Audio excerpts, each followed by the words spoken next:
Hello everyone, সবাই কেমন আছো? আর সকলে ভীষণ ভালো আছো, আর আমিও খুবই ভালো আছি। আর আজ হলো রবিবার, আর এখন বাজে ঘড়িতে 11:30। ছেলেকে ড্রয়িং ক্লাস থেকে নিয়ে এই সবেমাত্র এলাম। তো আজ তো বাপের বাড়িতেই থাকবো, তোমরা তো সকলেই জানো। আর মাছ কিনে পাঠিয়েছে, চলো তরকারিটা বানিয়ে নিই, মার আসতে একটু দেরি হবে। তো চলো ভিডিওটা দেখতে থাকো। সকাল থেকে বেশ ভালোই বৃষ্টি হয়েছে, দেখছো কি অবস্থা, কাদা, একদম হাঁটা যায় না। তো এই দিক থেকে আমাদের বাড়িতে ওঠার জায়গা, তো সে কারণে এই দিক থেকেই চলে যাই। এখান থেকে উঠে ওই দিক থেকেও একটা গেট আছে, তবে ওখান থেকে এখন আর যাই না, ভীষণ দেখো না কাদা মারিয়ে ঢুকতে হয়। তো সে কারণে ওখান থেকে আর যাই না, এখান থেকে ঢুকতে পারি আমরা, অসুবিধা হয় না। তো যাই হোক, বেলা হয়ে গেছে, রান্নাটা বসিয়ে দিই। ছেলের আবার বিকেলে তো কম্পিউটার ক্লাস আছে, তাকে আবার খাইয়ে দাইয়ে ঘুম পাড়াতে হবে। চলো করে নিই।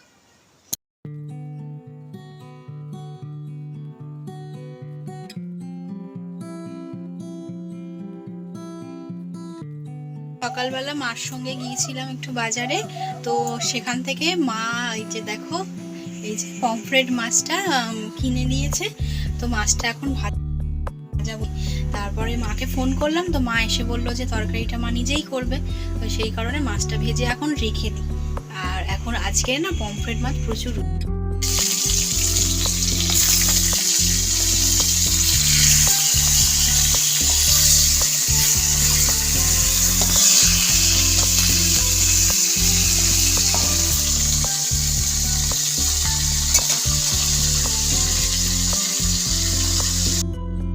ওদিকে তো মাছ ভাজাটা বসিয়ে দিয়েছি, ওটা হতে থাক। আর এদিকে কিছু বাসন ছিল, সেগুলো আর উপর করা হয়নি, তো এখন করে দিচ্ছি। আসলে মা তো সবটা করে উঠতে পারে না, সময় পায় না। মা যেহেতু একটা কাজ করে, তো সেই কারণে ভাবলাম আমি সব গুছিয়ে দিই। আমি যখন রবিবার করে আসি, চেষ্টা করি মায়ের কিছু কিছু কাজ একটু সেরে রাখার, তাহলে মায়ের অনেকটাই কিন্তু উপকার হয়। মা এসে কখন করবে, আবার গুছিয়ে রাখবে কিনা ঠিক মতন, সে কারণে আমি একটু গুছিয়ে দেওয়ার চেষ্টা করি। তো চলো বাসনগুলো গুছিয়ে নিই, আবার মাছটা উল্টে দিই, না হলে আবার তো এক সাইডে বেশি কড়া ভাজা হয়ে যাবে।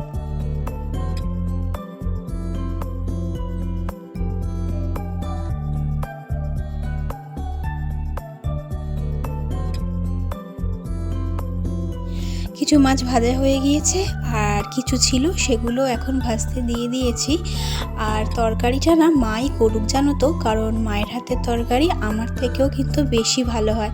তো সে কারণে না আমি চেষ্টা করি যে রবিবারটা একটু মায়ের হাতেই খাওয়ার, কারণ বাড়িতে দেখো আমি তো নিজেই রান্না করি, আর নিজেই তো সেটা সারা সপ্তাহ খাই। তো ইচ্ছা করে যে আজ দিনটা মায়ের হাতেই খাই।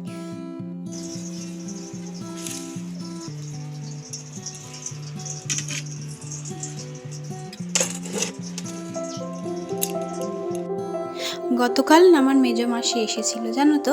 তো মেজো মাসি না ভীষণ ভালো কাঁথা সেলাই করে। তো এই যে এই দুটো কাঁথা আমার মাসি সেলাই করে দিয়ে গেছে, একটা আমার জন্য আর একটা আমার মায়ের জন্য। তো এই যে এই একটা পিঙ্ক কালারের করেছে মাসি, আর একটা তারাও দেখাচ্ছে, এই যে এই হলুদ কালারের এই যে এই কাঁথাটা মাসি বানিয়েছে। মাসি ভীষণ ভালো কাঁথা সেলাই করে, এর আগেও একটা করে দিয়ে গিয়েছিল। তো একটা আমাকে দিয়েছে আর একটা মাকে দিয়েছে। তো আমি আর এটা ভাগে পাবো না, আমার হাজবেন্ডই গায়ে দিয়ে নেবে। চলো এখন একটু বেরোই, আর এখন যাচ্ছি ভাইজিদের সঙ্গে দেখা করতে। ভাইজিরা দেখি কি করছে, সকাল সকাল যাই, আজকের আর সময় হয়নি একদম। তো চলো। ইস কি কাদা, কি করে যাব, কোথায় পা দেবো বুঝতে পারছি না। দেখে যা, সাবধানে যা বাবা।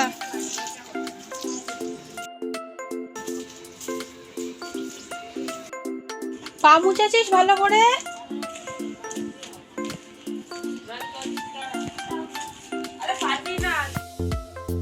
আর এই যে দেখো এটা কে, এটা হচ্ছে আমার বড় ভাইজি। দেখো কিভাবে ফোন দেখছে। হ্যালো তো বলো, আমি পিউ, আমি পিউ। পিউ এখন ঘুম ঘুমিয়ে পড়েছে, আর প্রীতি অনেকক্ষণ আগেই ঘুমিয়ে পড়েছে, আমার ছোট ভাইজি। ওকে আজকে আর দেখাতে পারলাম না ভিডিওতে, অন্য সময় তোমাদেরকে নিশ্চয়ই দেখাবো। তো ওদের কিছু ছবি তোমাদের সঙ্গে শেয়ার করি, তোমরা দেখো। এই যে দেখো, এইটা হচ্ছে পিউ, আমার বড় ভাইজি, আর এইটা হচ্ছে ছোট ভাইজি প্রীতি। এটা হচ্ছে ওদের অন্নপ্রাশনের সময় তোলা ছবি। আর এই যে দেখো, এইগুলো ঘরেতেই তোলা হয়েছিল। এগুলো আরেকটু ছোটবেলার ছবি। দেখো, এই যে লাল জামা পরে কত সুন্দর লাগছে না বলো? এই যে দেখো তোমরা।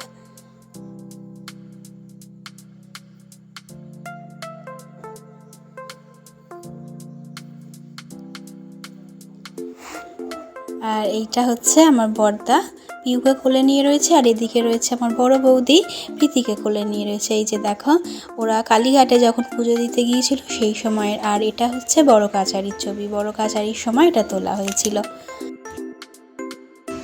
ঘুম হয়ে গেল, ঘুম হয়ে গেল, ঘুম হয়ে গেল, চলে আসে চলে আসে চলে আসে, ঘুম হয়ে গেল, চলে আসে চলে আসে। ভেবেছিলাম প্রীতিকে দেখাতে পারবো না, কিন্তু ঠিক উঠে পড়েছে আমি আসার সময়। তো যাই হোক, এখন চলে এসেছি বাড়িতে। আর এই যে দেখো, এই গোপাল ভাঁড়ের গল্পের বইটা আমার ছেলে জন্মদিনে গিফটে পেয়েছে, আমাদের এক দিদি ওকে এটা দিয়েছে। আর এখন দুপুরের খাওয়া দাওয়া সেরে নেব। মা আজকে দেখো কত রান্না করেছে। আজকে করেছে পুঁই শাকের ডাঁটা দিয়ে করেছে চিংড়ি মাছ, আর এদিকে করেছে সজনে ডাঁটা পোস্ত, আর কালকে মাংসটা ছিল, আর এই যে পমফ্রেট মাছ বেগুন দিয়ে মা তরকারি করেছে। আর এদিকে রয়েছে রুই মাছের কালিয়া, এটাও কিন্তু কালকে মাসি এসেছে তোমাদের বললাম না, তো সেই কারণে এই দুটো কালকে ছিল, আজকে মা গরম করে দিয়েছে। আর আমার বাবা দেখো খেতে বসে গেছে, বাবা আজকে চেয়ারেই বসেছে, বাবার একটু পায়ের প্রবলেম আছে, তো সে কারণে বাবা নিচে বসে খেতে পারে না। আর আমি কিন্তু নিচেই বসে পড়েছি, আমি আর মা নিচে বসেই খেয়ে নিচ্ছি। আর ছেলের অনেকক্ষণ আগেই খাওয়া হয়ে গিয়েছিল। তো চলো খাওয়া দাওয়া সেরে নিই।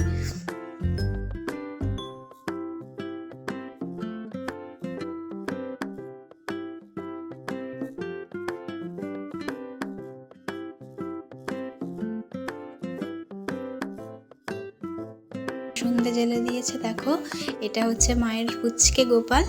আর দুপুরে খাওয়া দাওয়ার পর আর ভিডিও করিনি, কারণ মা আর আমি অনেক দিন পর দুপুরবেলা শুয়ে শুয়ে অনেক গল্প করছিলাম। আর ছেলে চলে গেছে কম্পিউটারে, ছেলেকে এবার তো আনতে যেতে হবে, তারপর বাড়ি গিয়ে তোমাদের সঙ্গে দেখা হচ্ছে।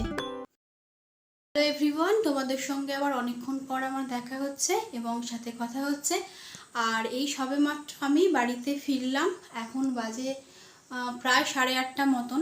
আজকে আর টোটোতে ফিরতে হয়নি, আমার হাজব্যান্ড আজকে গিয়ে নিয়ে এসেছে আমাদের, আবার বাড়িতে নামিয়ে দিয়ে চলে গেছে প্রোগ্রামে, ওর কাজ এখনও শেষ হয়নি।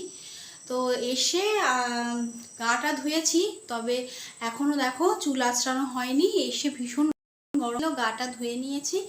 আর এদিকে দেখো বসিয়ে দিয়েছি ভাত, এখানে ভাত হচ্ছে, শুধু ভাতটাই করছি, আর কোনো তরকারি করব না।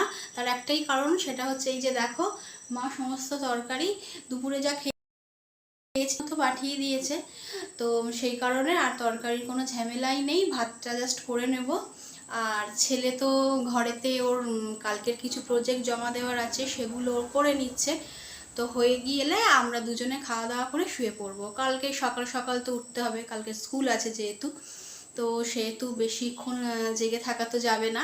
আর আমার হাজব্যান্ড আস্তে আস্তে প্রায় 2টো বেজে যাবে, তো ও আসবে দেরি করে, তখন আবার একবার আমায় উঠতে হবে, ওকে খেতে দিতে হবে। তো এখন ছেলেটাকে নিয়ে খাওয়া দাওয়া করে শুয়ে পড়বো ওর প্রজেক্টটা হয়ে গেলে। তো আজকের ভিডিওটা এখানেই বন্ধুরা শেষ করে দিচ্ছি, খুব টায়ার্ড লাগছে শরীর। তো তোমাদের সঙ্গে দেখা হবে আমার নেক্সট ভিডিওতে। সবাই ভালো থেকো আর ভিডিও দেখতে থেকো, আর পারলে চ্যানেলটাকে সাবস্ক্রাইব করে দিও যারা আমার নতুন বন্ধু আছো। Tata, good night.